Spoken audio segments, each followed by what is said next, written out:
நல்ல ஸ்டவுட்டாகவும் அழகாக இருக்கும். அப்படி இருக்கிறவர் டக்குன்னு அப்படி வெளிஞ்ச ஒரு ஃபோட்டோ நீங்கள் பார்த்தீங்கன்னா தெரியும். அதோட அர்த்தம் என்னன்னா, உடலில் உள்ள எல்லா சத்துக்களும் உறிஞ்சப்பட்டு வாழ்ந்தார். ஜாண்டிஸ்ன்றது என்ன பண்ணுச்சு அப்படின்னா, உடலையே உருக்குச்சு. மஞ்சக்காமல் வந்தவரெல்லாம் மரணித்து போவாங்க கிடையாது. ஆனால் மஞ்சக்காமலை முற்றினால் லிவர் 100% செயல் இருந்துச்சுன்னா மரணித்து தான் போகும். ஏன்னா ஹை சுகர் ஹை பிபியோட low sugar low BP. Low sugar வந்து கோமா கொண்டு போயிடுறவங்கள இறப்பு கொண்டு போயிடும். ரோபோ சங்கர் அவருடைய மரணத்திற்கு மிக முக்கியமான காரணமாக இது சயின்டிபிக் ப்ரூஃப் இல்ல, அவங்க போஸ்ட்மார்ட்டம் ரிப்போர்ட் இந்த மாதிரி ஆத்தென்டிக்கா கொடுக்கல. அவங்க இருந்தாலும் சித்த மருத்துவத்தை அவர் எடுத்துக்கிட்டது தான் இதற்கு காரணம் அப்படிங்கிற மாதிரி ஒரு வதந்தி ஒரு இணையதளங்கள்ல பரவிட்டு இருக்குது. அதை பத்தி நீங்க என்ன சொல்ல வரீங்க?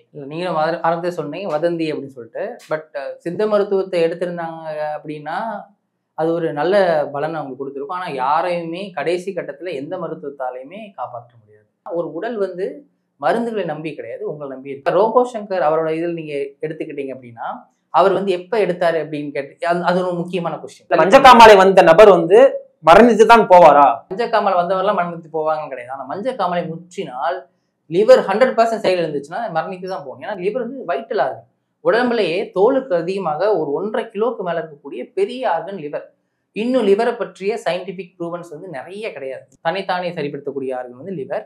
ஆனா இன்னைக்கும் பார்த்தோன்னா அவ்வளோ பெரிய 1.5 கிலோக்குள்ள ஆர்கனுக்குள்ள சயின்டிபிக் ரிசர்ச் ரொம்ப கம்மி. அது என்னென்ன பண்ணுதுன்றது இன்னும் வரைமுறைப்படுத்தப்படவே இல்லை. அதோட ஆக்ஷன் என்ன, இதுக்கு முன்னாடி வரைக்கும் என்ன சும்மா பைல் செக்ரீஷ் பண்ணுது, மெட்டபாலிசம் யூஸ் ஆகுது, செமிக்கு யூஸ் ஆகுது மட்டும்தான் சொல்றாங்க தவிர உடலோட பித்தத்தை மெயின்டைன் பண்ணக்கூடிய ஆர்கன் லிவர். சிறுமுலைன்னு ஒன்று கண்டுபிடிச்சிருக்காங்க. பட் சிறுமுலையை விட லிவர் தான் அவங்களுக்கு மெயின்டைன் பண்ணும். இன்னொன்று லிவரோட மெயின் மேஜர் ஆக்ஷன் என்ன, உங்க உடம்புல எவ்வளவு உப்புக்கள் இருக்குன்னு அப்பப்போ அது அனலைஸ் பண்ணிட்டே இருக்கும். அதுக்குள்ள சென்சார்ஸ் வந்து நீங்க போர்ட்டல் வெயின் சர்க்குலேஷன் ஒரு சர்க்குலேஷன் இருக்கு. அதாவது ஹார்ட்டுக்கு போறதுக்கு முன்னாடி பிளட்டு வந்து லிவருக்கு வந்துட்டு தான் போகும். ஏன் போகுது நீங்க சென்ஸ் பண்ணி இது தேவை இது தேவையில்லை அப்படின்னு சொல்லி டாக்ஸின் ரிமூவல் ஆகும். அதாவது உடம்புல ஒரு பாய்சனஸ் ஐட்டம் ஏதாவது இருந்துச்சுன்னா ரிமூவ் பண்றது லிவர் தான். நீங்க நல்லா பாத்தீங்கன்னா ஒரு தற்கொலை கூட செய்யும். அதாவது ஒரு பாய்சன் நீங்க குடிச்சிட்டீங்கன்னா எல்லாத்தையும் தனக்குள்ள வாங்கி தன்னை தான் அழுக வைக்கும் லிவர். ஏன்னா டாக்ஸின்ஸ் ரிமூவல் ஆகுனா தான் நீங்க தன்னை கொண்டுட்டு தன் உடல் வாழ வைக்கும். அதனாலதான் நீங்க போஸ்ட் பவர் வந்து லிவரை கட் பண்ணி அதுல செக் பண்ணுவோம். டாக்ஸின்ஸ் இருக்கா லிவரை வச்சு செக் பண்ணுவோம், மத்தத வச்சு செக் பண்ண மாட்டாங்க. இந்த பேராசிட்டமால்ஸ் இந்த மாதிரி பெயின் கில்லர்ஸ்லாம் சாப்பிடும் பொழுது கூட ஃபர்ஸ்ட் இம்பாக்ட் ஆகுது லிவருங்கிற மாதிரி தான் சொல்றாங்க. அதுலயே வார்த்தை போட்டிருப்பாங்க. பேராசிட்டமால் ரெகுலேட்டரி பின்னாடி பாத்தீங்கன்னா எக்ஸசைஸ் எடுத்தீங்கன்னா லிவர் டேமேஜ் ஆகும். அதாவது அதுக்கு எதுவுமே ஒரு அளவை தாண்டினா டேமேஜ் ஆக தான் செய்யும். பர்டிகுலர் லிவர் டேமேஜஸ் உள்ள பர்சன்ஸ் வந்து கண்டிப்பா பேராசிட்டமால் தொடவே கூடாதுன்னு சொல்லியிருக்கோம். ஏன்னா அது ஆல்ரெடி டேமேஜா இருக்கு. ஏன்னா எனி கெமிக்கல், நீ கெமிக்கல் ஒன்று வாயில, கெமிக்கல் மட்டும் கிடையாது, ஹெர்பல் எதுனாலும் சரி வாயில போட்டா அதை என்னதுன்னு அனலைஸ் பண்றது லிவர் தான். லிவர் அனலைஸ் பண்ணி இது வேணுமா வேணாமா, இது வச்சுக்கலாம் வேணாமா, இது வெளியே தள்ளுமா வேணாமா எல்லாம் முடிவு பண்றது லிவர் தான். ஐயா வந்து பல தரப்பு பேட்டிகள் அவரே சொல்லியிருக்கிறாரு, தான் மது அருந்தியதால் வந்து நிறைய பிரச்சனை வந்திருக்குன்ட்டு.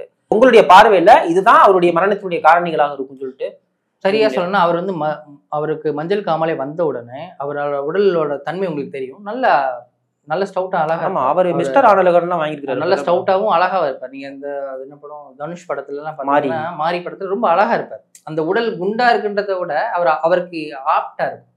அப்படி இருக்கிறவர் டக்குன்னு அப்படி வெளிஞ்ச ஒரு போட்டோ நீங்க பாத்தீங்கன்னா தெரியும். அதோட அர்த்தம் என்னன்னா, உடல்ல உள்ள எல்லா சத்துக்களும் உறிஞ்சப்பட்டு வாழ்ந்தார். அதாவது அந்த ஜாண்டிஸ்ன்றது என்ன பண்ணுச்சு அப்படின்னா உடலையே உருக்கி அவர் ரெஜிமினேஷன் நடந்துகிட்டு இருந்திருக்காரு. அதுக்கப்புறமா அந்த ட்ரீட்மெண்ட் எடுத்திருக்காரு, ஏதோ ட்ரீட்மெண்ட்டு சித்தவா லப்தி எடுத்து உடலே ரெஜிமினேஷன் நடக்கும்போது கொஞ்சம் கொஞ்சமா மறுபடியும் இழந்த சதைகள் மீண்டுகிட்டே வருது. அப்ப அகைன் ஏதோ ஒரு தவறு நடக்குது. அந்த தவறுல தான் மீண்டும் பிரச்சனை உருவாகுது. கல்லீரலை பாதிக்கக்கூடிய விஷயங்கள் அவர் கண்டிப்பா பண்ணியிருக்கலாம். ஒன்று மதுவாக இருக்கலாம், நமக்கு தெரியாது, மதுவாக இருக்கலாம். இல்லைன்னா உணவுகள் பாதிக்கும். சிப்ஸ் சாப்பிட்றது, பேக்கெட் போயிட்ட உணவுகள் சாப்பிட்றது, மைதா உணவுகள் சாப்பிட்றது, அன்டைம் சாப்பிட்றது, செமிக்காத உணவுகள் சாப்பிட்றது, இந்த மாதிரி அந்த உணவுகளுமே கல்லீரலை பாதிக்க தான் செய்யும். இப்படி இல்லை அக்யூட் பாய்சனஸ் ட்ரக்ஸ் நமக்கு இருக்கு. சில ட்ரக்ஸ் வந்து உடனடியாகவே கல்லீரலை பாதிக்கும். அந்த மாதிரி ட்ரக்கள் கொஞ்சம் அளவுக்கு அதிகமாக எடுக்கிறது, ஏதாவது ஒரு விஷயங்கள் தான் அதுக்கு எது கல்லீரலை பாதிச்சதோ அந்த விஷயத்தை வந்து அவருக்கு மறுபடியும், ஏன்னா பட்ட காலையிலே படும்போது அது பிரச்சனை ரொம்ப வேகமாக விஸ்வரூபம் எடுக்கும் பட்சத்தில் ஆல்ரெடி கல்லீரல் பிரச்சனை இருக்கும்போது எதுவும் டாக்ஸின்ஸ் அவரை பிரச்சனை பண்ணியிருக்கு. அந்த டாக்ஸினால அவருக்கு உடல்ல அதிகமான பக்க விளைவுகள் ஏற்பட்டு அதனால அவருக்கு உயிரிழப்பு ஏற்பட்டிருக்கும்.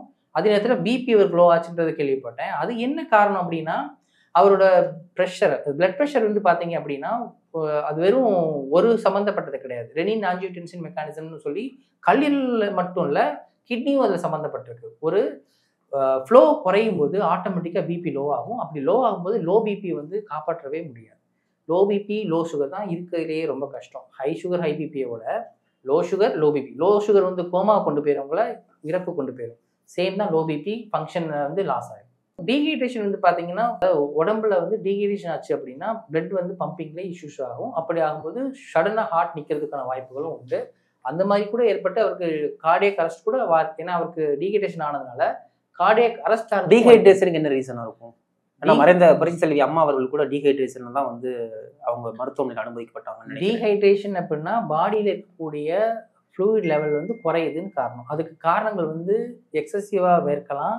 அப்படி இல்லைன்னா இன்டேக் ஆஃப் ஃப்ளூயிட் லெவல் குறையலாம், இல்லை யூரினேஷன் அளவு அதிகமாகலாம், டிசென்ட்ரி போகலாம், டயரியா போகலாம். இப்படி ஏதோ ஒரு விஷயத்துல உடம்போட வாட்டர் லெவல் குறையிறது பேர் தான் டீஹைட்ரேஷன் சொல்லுவோம்.